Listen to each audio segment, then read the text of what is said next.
How's it going, viewers? Thank you for tuning into this video. Alright, so this is going to be an instructional video on how to replace a cartridge on a Leaky Delta Monitor 1400 series.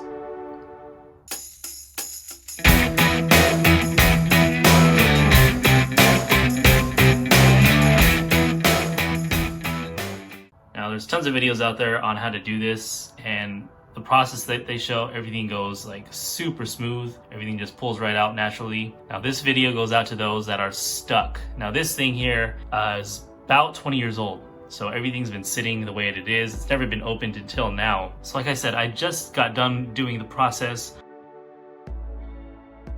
First of all, the Allen screw was stripped, so I had to drill that out.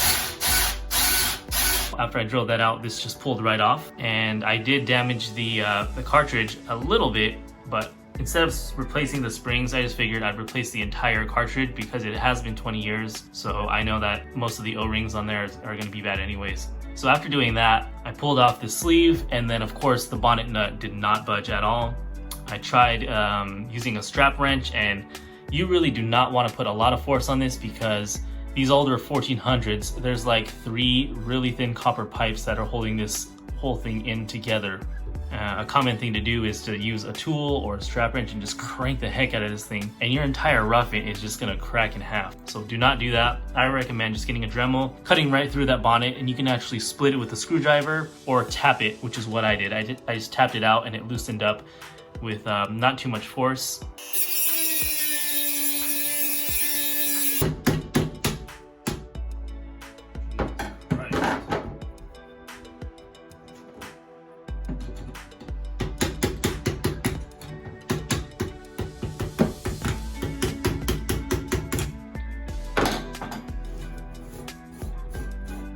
And then after doing that, everything went fairly smoothly. I was able to pull the cartridge out with a little bit of force. It did take a little wiggling up and down in a circular motion, but it did finally pop out. Oh, God damn.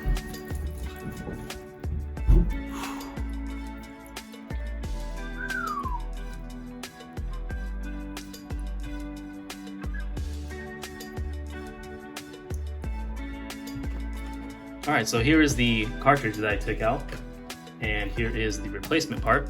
So you're gonna notice that it's a completely different color and design looks a little bit different on the upper half, but that's just because it's been redesigned since this one was made back in the day. You're really trying to make sure that it's the same height, especially on the O-ring downward. You know, make sure that matches up. You wanna make sure the width matches up as well. Again, don't really pay attention to the blue color there. And then this top half was redesigned a little bit, but still doing the same function. Everything is basically integrated inside the housing now rather than having this external brass ring where you adjust the hot temperature. If you don't want to replace that, you can literally just replace the seats and springs. All you do is do a quarter turn, and there they are right there, the 2 seats, which are rubber, and these are really brittle, which is what causes the leak in the first place. And then you have 2 springs just beneath that, so you just literally just pull these out, and then there's your spring right there. There's a kit where it comes with the seats and the springs all together, and you replace those.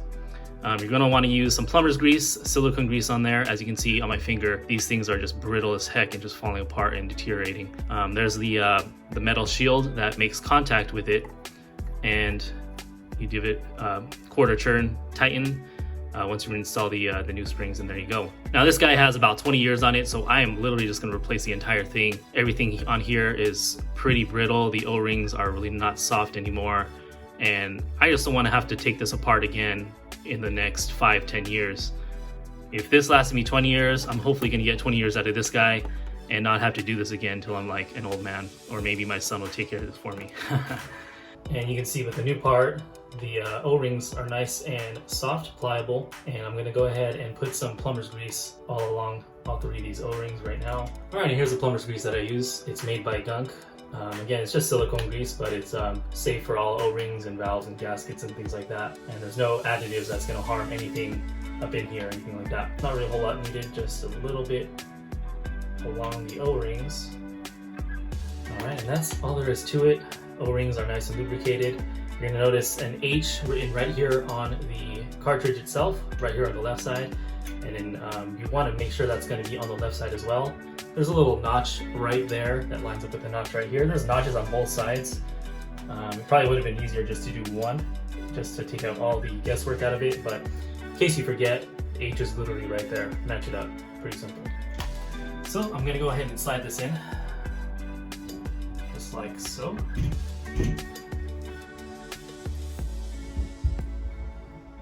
And there you go. Okay, and now I'm gonna install the new bonnet nut. I like to put some plumber's grease all along the threads here, and hopefully that's gonna help it to not seize like the original one did.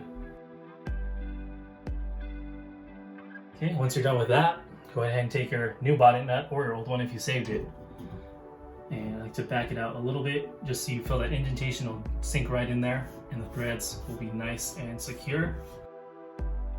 Alright, and then you're only going to want to hand tighten this. It's kind of like an oil filter. That's all that's needed.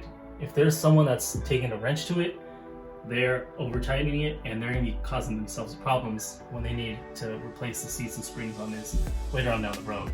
Okay, now all you do is take your little trim piece. I do need to clean this with some vinegar. Do that later, but it slides right on, just like that. There you go.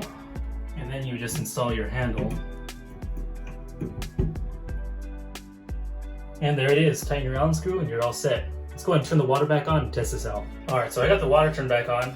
Let's go ahead and turn it on and turn it off and see if there's any leaks.